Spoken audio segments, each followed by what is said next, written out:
Everyone, स्वागत है आप सभी का हमारे YouTube channel study with Saurabh ji पे। जी हाँ दोस्तों, हम लोग आज डिस्कस करेंगे परसेंटेज चैप्टर को और देखेंगे कि किस तरीके से परसेंटेज चैप्टर को हम अपने तरीके से आसानी से सॉल्व कर सकते हैं। तो चलिए शुरू करते हैं आज का हमारा पहला प्रश्न और देखते हैं हमारा पहला प्रश्न क्या है। पहला प्रश्न है हमारा, एक निश्चित तारीख पर दो देशों के बीच खेले गए सभी एक दिवसीय मैचों में पाकिस्तान की भारत के मुकाबले सफलता दर 60% है। वे भारत से अगले 30 एक दिवसीय मैचों में लगातार हार गए और उनकी सफलता दर गिरकर 30% रह गई। दोनों देशों के बीच खेले गए एक दिवसीय मैचों की कुल संख्या। तो देखिए, काफ़ी लेंदी क्वेश्चन है और ट्रिकी क्वेश्चन भी है, तो इस क्वेश्चन को सॉल्व करने में काफ़ी टाइम लग सकता है, पर मैं आपको बताऊंगा इस क्वेश्चन को ओरली कैसे सॉल्व करते हैं। तो सबसे पहले मैं बता देता हूं इस क्वेश्चन में है क्या। भारत और पाकिस्तान के बीच मुकाबला हुआ, मान लीजिए कितने मुकाबले हुए थे, एक्स मुकाबले हुए थे। पहले कितने मुकाबले हुए थे, एक्स मुकाबले हुए थे, जिसमें पाकिस्तान ने 60% सफलता हासिल की थी। अब देखिए क्या हुआ, एक्स से 30 मैच ज्यादा खेले गए, मतलब पहले तो एक्स खेले गए थे, अभी क्या हुआ 30 मैच और खेले गए। फिर क्या हुआ, अब हुआ ये कि ये लगातार हारते चले गए, जैसा कि ये होता है, लगातार हारते हैं, कभी कभी कोई मैच जीत जाते हैं। तो जब ये हारते चले गए तो इनका जो परसेंट रहा, जीत का परसेंट रहा, वो कितना हो गया, 30% हो गया। तो देखो अब हमारा क्या हो गया, इक्वेशन बैलेंस हो गया और इसको हम सीधे सीधे सॉल्व कर देंगे। देखो 3 दूना 60 हो गया, 100 से 100 कैंसिल हो गया, x बराबर आ गया कितना, 2x बराबर हमारा आ गया x प्लस 30। x की वैल्यू आ गई कितनी, 30 आ गई। तो देखो पहले कितने मैच खेले गए थे, 30 मैच खेले गए थे। अभी पूछ रहा है क्वेश्चन आपका कि एक दिवसीय मैचों की कुल संख्या बताओ। तो कुल कितने मैच खेले गए, x पहले खेला, फिर बाद में 30 मैच, मतलब 30 प्लस 30, कुल कितने मैच हो गए, 60 मैच, अर्थात दोनों के बीच 60 मैच खेले गए। तो देखिए कितनी आसानी से इतना लेंदी क्वेश्चन हमने 2 लाइन में सॉल्व कर दिया। अब हम लोग देखेंगे एक नेक्स्ट क्वेश्चन। देखिए नेक्स्ट क्वेश्चन हमारा, ये भी सीजीएल के मेंस में आया हुआ क्वेश्चन है। पिछला वाला भी क्वेश्चन क्या था, सीजीएल के मेंस में आया था। क्वेश्चन कह रहा है, एक परीक्षा में 40, 50 तथा 60 छात्रों वाले 3 समूहों ने भाग लिया और उनमें उनका उत्तीर्णता प्रतिशत 100%, 90% तथा 80% था। तदनुसार उन सभी समूहों के कुल छात्रों का उत्तीर्णता प्रतिशत कितना है। तो देखिए 3 समूह हैं, ए बी सी, ये 3 समूह हैं। अब देखिए पहले समूह में 40 बच्चे, दूसरे समूह में 50, तीसरे में 60 हैं। तो देखिए कह रहा है कि पहले वाले में 100% पास हो गए, मतलब 40 लोग थे, 40 पास हो गए। दूसरे वाले समूह में 90% पास हो गए, तो 10% फेल हो गए। 50 का 10% 5 होता है, 5 फेल हो गए तो कितने बचे, 45। तो इसका मतलब 45 क्या हो गए बच्चा, पास हो गए। ये देखिए पास हैं और ये कैंडिडेट हैं और ये पास हैं, जो पास हैं। अब देखिए अगला वाला कह रहा है कि 80% पास हैं, तीसरे वाले समूह में 80% पास हैं, तो फेल कितने हैं, 20% फेल हैं। तो इसका मतलब 60 का 20% 12 होता है। तो 12 अगर फेल हैं तो बचे कितने, 48 लोग क्या हैं, पास हैं। तो देखिए इस प्रकार मेरा निकल आ गया, कैंडिडेट थे, कुल कैंडिडेट कितने थे, देखो 60, 40, 100, 50, 150 कैंडिडेट थे, जिसमें से पास कितने हुए, देखो 40, 40, 40, 120, 8, 5, 13, 133। तो 133 पास हैं। कह रहा है छात्रों का उत्तीर्णता प्रतिशत बताओ। 150 कैंडिडेट हैं, 133 पास हैं, तो 133 में 150 में 133 पास है, तो परसेंटेज कैसे आएगी, देखो 50 तियां और 50 दूना 100, तो 133 दूना कितना हो गया बच्चा, 266/3। तो देखो निकल के आ जाएगा, इसको डिवाइड करोगे 3/24, फिर 3/24, 2/3, तो 88 सही, 2/3% क्या आ गया निकल के, हमारा छात्रों का परसेंट आ गया निकल के कि इतने परसेंट लोग इन तीनों समूहों से क्या हैं, पास हैं।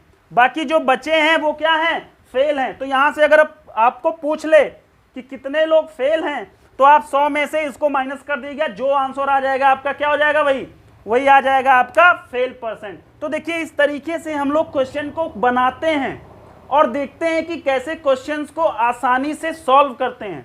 तो बस आपके ऊपर निर्भर करता है कि आप क्या चीज सीख रहे हो।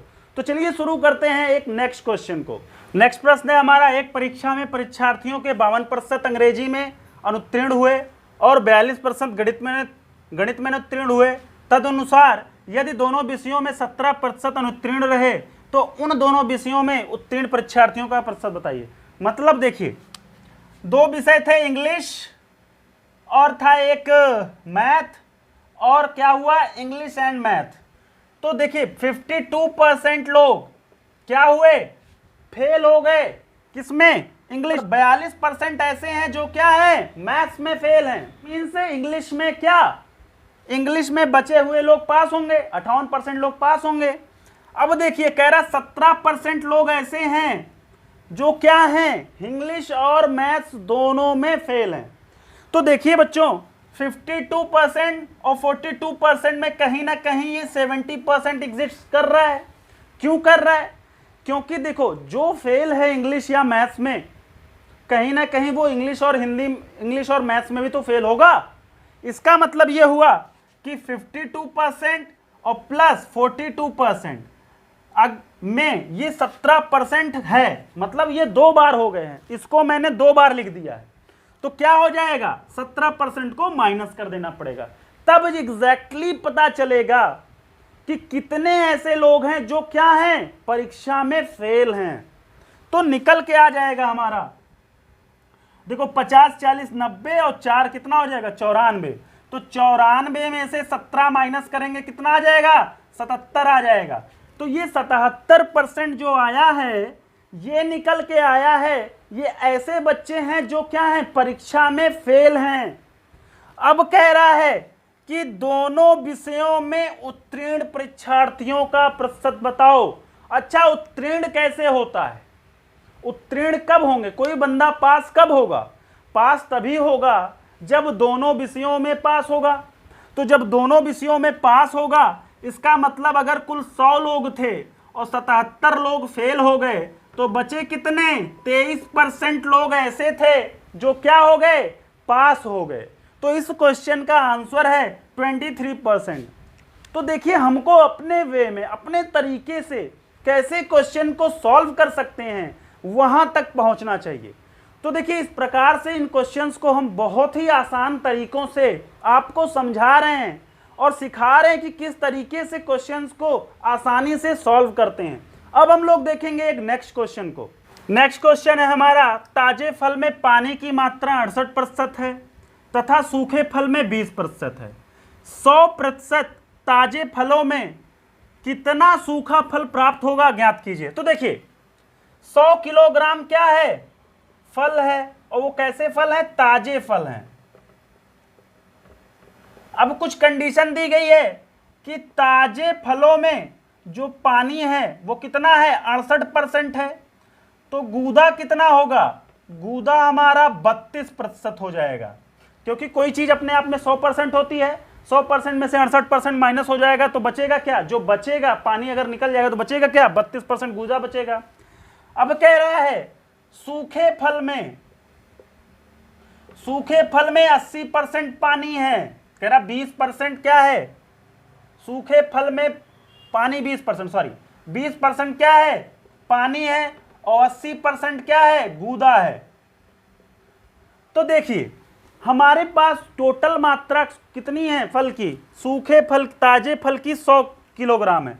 अगर 100 किलोग्राम ताजा फल है तो 32 किलोग्राम क्या होगा, ताजा फल होगा। अब कह रहा है कि इसमें ताजे फल में 32 किलोग्राम ये हो गया। अब यह 32 किलोग्राम किसके बराबर है, यह 32 किलोग्राम गूदा इस सूखे फल के 80% के बराबर है। तो इस फल के 80% के जब बराबर है, तो 80% की वैल्यू अगर 32 किलोग्राम है, तो हमें चाहिए कुल कितना, कह रहा है कि कुल प्राप्त, मतलब सूखा फल कितना प्राप्त किया जा सकता है। और कोई भी वैल्यू अपने आप में 100% होती है। अगर 80% है तो ये तो 80% है ना, हमें चाहिए क्या 100% वैल्यू चाहिए। तो 80% ये है, तो 20% और अगर निकल के आ जाए तो हमें पता चल जाएगा 80 में 20 जोड़ देंगे 100% आ जाएगा। तो देखिए कुछ नहीं करना, 4 से इसको डिवाइड कर दिए, 4 से इसको डिवाइड कर दिए, 4 दूना 8 मतलब 20%, 20% की वैल्यू 8 किलोग्राम आ गई। तो देखिए 32 किलो तो हमारे पहले थे, 32 किलोग्राम था। अब देखिए 20% की वैल्यू कितनी आ गई 8, तो कुल मिलाकर आ गया कितना 40 किलोग्राम। मतलब ये हुआ कि 100 किलोग्राम ताजे फल में 40 किलोग्राम क्या है सूखा फल है। 40 किलोग्राम क्या है सूखा फल है।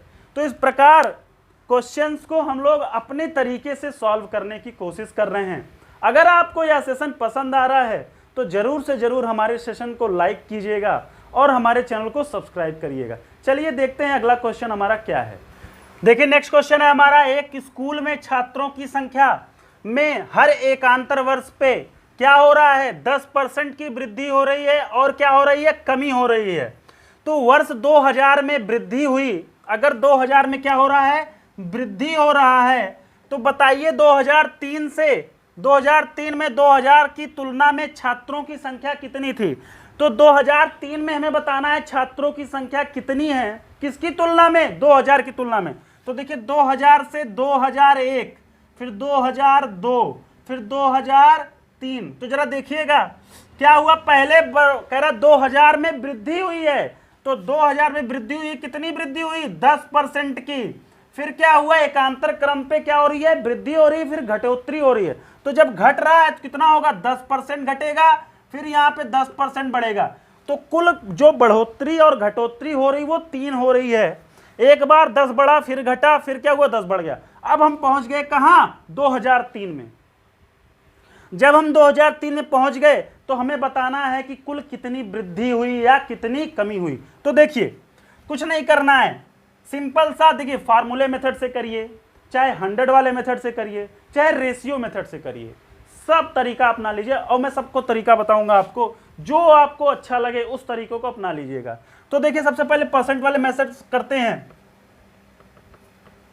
तो परसेंट 100 वाले से करते हैं। तो देखिए 100 था, 100 से क्या हुआ 10% बढ़ गया 110 हो गया, फिर 10% कम हुआ कितना हो गया 90 हो गया, अब 10% बढ़ा है तो 110 हो गया।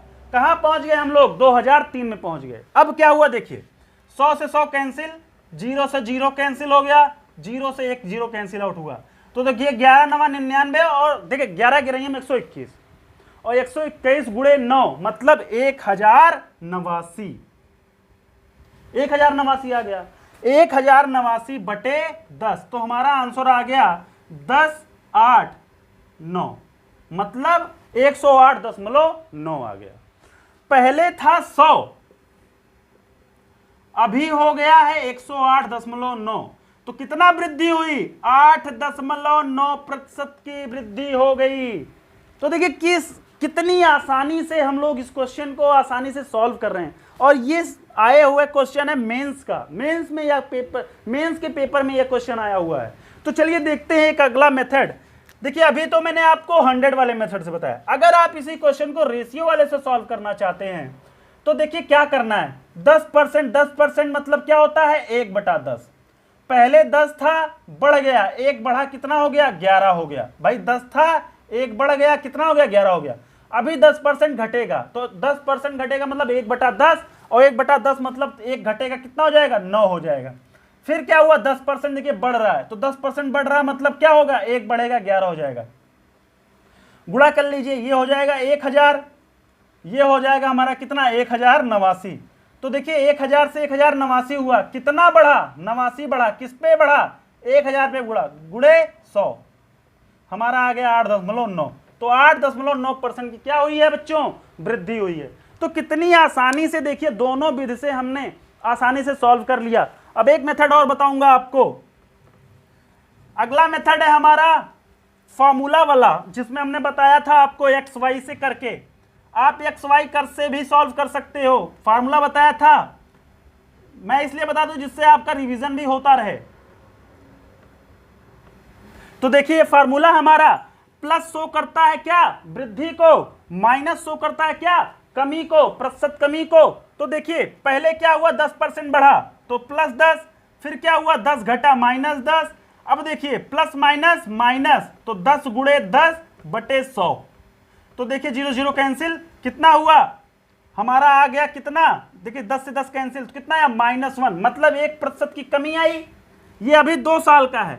अब एक और निकाल लेते हैं, पहली बार में कमी हुई, फिर क्या हुआ 10% की बढ़ोतरी हो रही है, फिर क्या हो जाएगा प्लस माइनस माइनस 10 बटे 100, 0 0 कैंसिल, तो देखिए आ गया कितना 9 माइनस 0.1, तो आ गया 8.9%, तो 8 प्लस साइन आया तो क्या होगी, वृद्धि होगी, तो 8.9% की क्या हुई बच्चों, वृद्धि हुई है।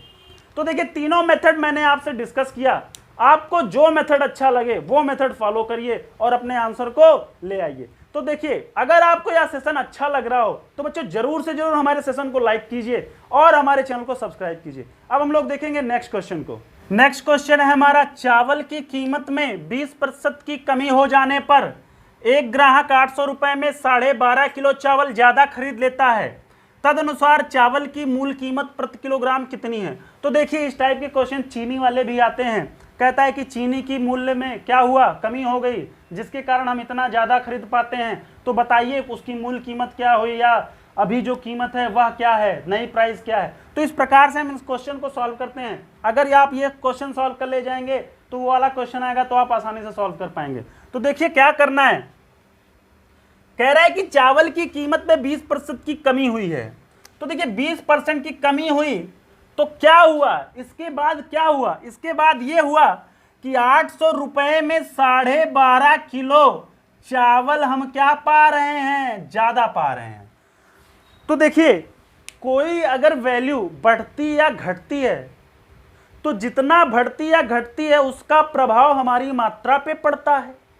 अर्थात मान लीजिए दुकानदार क्या किया, अपने चावल की कीमतों में कमी किया, कितना किया, 20% कम किया। अब जब 20% कम किया, कीमत कम किया, तो 800 रुपए लेकर कोई आदमी गया तो कहेगा भैया 800 रुपए का चावल दे दो, तो क्या करेगा, जो पहले वो जितना चावल पाता था अब क्या होगा, कहीं ना कहीं उससे ज़्यादा चावल पाएगा। क्यों पाएगा, इसलिए पाएगा, और कितना ज़्यादा पाएगा, 12.5 किलो ज़्यादा पाएगा। 800 रुपए देने पर जो पहले मात्रा मिलती थी उससे 12.5 किलो ज़्यादा पाएगा।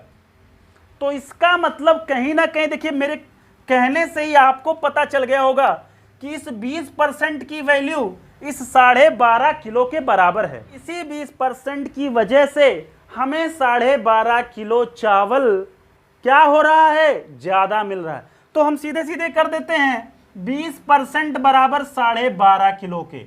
अच्छा तो देखिए कोई भी वैल्यू अपने आप में क्या होती है, 100% होती है। अगर मैं इसका 100% निकाल लूं तो मुझे वो वैल्यू मिल जाएगी जो मैं 800 रुपए में कमी हुई कीमतों के बाद में पाऊंगा।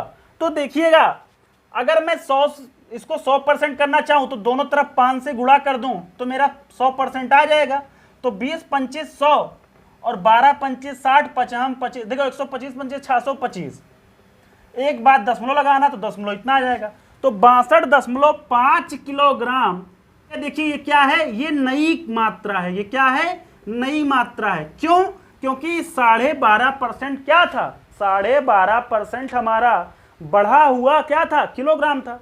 अब जब बढ़ा हुआ किलोग्राम अपने आप में 100% होगा तो कहीं ना कहीं जो 800 रुपए में अब हम खरीदने जाएंगे वह मात्रा मिलेगी, तो यह नई मात्रा मिलेगी। इसका मतलब पहले हम कहीं ना कहीं 12.5 कम पाते होंगे, और जब 12.5 कम पाते होंगे तो कितना पाते होंगे, 50 किलोग्राम पाते होंगे। 50 किलोग्राम जब पाते होंगे, यह हमारी पुरानी कीमत है, पुरानी मात्रा है। मतलब अब पूछ रहा है मूल कीमत बता दो, तो कोई चीज का अगर हमें परसेंटेज निकालना, प्रति किलोग्राम निकालना है, तो क्या हुआ, जैसे 20 किलो चावल 100 रुपए का, तो 1 किलो चावल कितने का, 5 रुपए।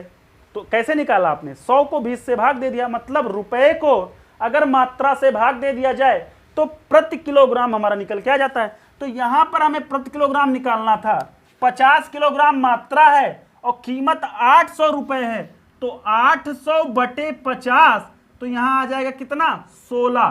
तो 16 रुपए पर केजी क्या थी, कीमत थी।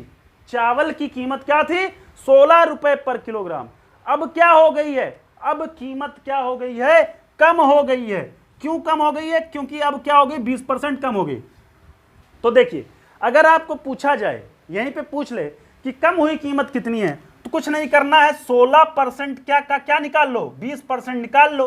तो क्या आ जाएगा आपका, आ जाएगा 5 या 15, 15, 10, मतलब 3.2 कम हुआ है, 3.2 रुपया कम हुआ है। तो इसका मतलब 12.8 रुपए पर केजी क्या हो गई है, अब कीमत हो गई है। अब कीमत कितनी हो गई है, 12.8 रुपए पर केजी। तो इस प्रकार देखिए, हम क्वेश्चन कुछ भी पूछे, चाहे नई कीमत पूछे चाहे पुरानी कीमत पूछे, हम लोग आसानी से सॉल्व कर लेते हैं। आइए देखते हैं हम लोग अब नेक्स्ट क्वेश्चन की। नेक्स्ट क्वेश्चन है हमारा, जब एक खिलौने के मूल्य में 20% की वृद्धि हुई तो बेचे गए खिलौनों की संख्या 15% कम हो गई। दुकान की कुल बिक्री पर इसका क्या प्रभाव पड़ा, यह बताना है। तो देखिए, सिंपल से पहले हम लोग बेसिक से देखते हैं क्या आखिर ये कह रहा है। तो देखिए, मान लीजिए कि पहले जो उसकी प्राइस थी वो 100 रुपए थी, 100 रुपए थी, तो 100 रुपए में कितने खिलौने, 100 खिलौने बेचता था। ये हो गए नंबर ऑफ टॉयज, मतलब 100 रुपए में 100 खिलौने बेचता था, तो एक खिलौने 1 रुपए का, एक खिलौना 1 रुपए का। तो क्या हुआ कि मूल्यों में 20% की वृद्धि हो गई। जब मूल्य में 20% की वृद्धि हुई तो 100 से कितना बढ़ा, 20% बढ़ा। जब कोई चीज 100 से 20% बढ़ेगी तो मतलब 20 बढ़ेगी, तो 20 बढ़ जाएगी तो कितना हो जाएगा, 120 हो जाएगा। अब देखिए, अच्छा अब यहां निकाल लेते हैं एक खिलौना कितने का है। तो देखिए, 100 खिलौने 120 रुपए का, तो एक खिलौना 1.2 रुपए का, मतलब 1 रुपए 20 पैसे का एक खिलौना। तो देखिए, कह रहा है कि खिलौने को जब पहले 100 रुपए में 100 बेचता था, अभी क्या हो रहा है कि अब 15% कम हो गए। जब खिलौना का दाम 20% बढ़ा तो खिलौने को जो हम बेचते थे उसमें 15% की कमी आ गई, मतलब अब 100 से 15 कम बिकेगा, तो कितना बिकेगा, 85 बिकेगा। अब हम 85 खिलौने बेच रहे हैं, नंबर ऑफ टॉयज कितने हैं, 85 है, मतलब 85 खिलौने बेच रहे हैं। तो जरा बताइएगा, इन 85 खिलौनों की कीमत आखिर है क्या। एक खिलौने की कीमत अब 1.2 रुपए है, तो 85 खिलौनों की कीमत 85 गुणे 1.2, तो देखिए 12 पंचे 60 की 6 और 12 अट्ठे 96, 6 102।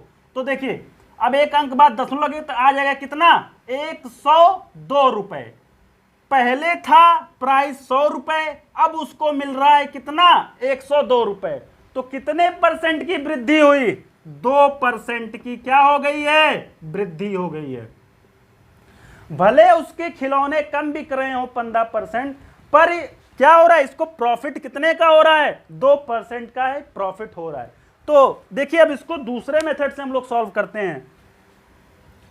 ये तो था 100 वाला मेथड, अब हम इसको दूसरे मेथड से अगर सॉल्व करना चाहें तो देखिए, सीधे फार्मूले से कर दीजिए।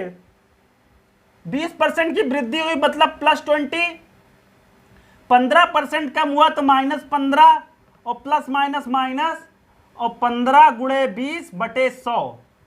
तो देखिए, 20 में से 15 गया 5, माइनस 15 दूना 300, और 300 बटा 100 मतलब 3, तो 5 में से 3 गया 2%, तो 2% की क्या आ गई, वृद्धि आ गई। तो इस प्रकार देखिए, हम लोगों ने परसेंटेज के काफी क्वेश्चंस को कवर कर लिया है, और साथ ही साथ हमने मेंस के भी क्वेश्चंस को सॉल्व कर लिया है।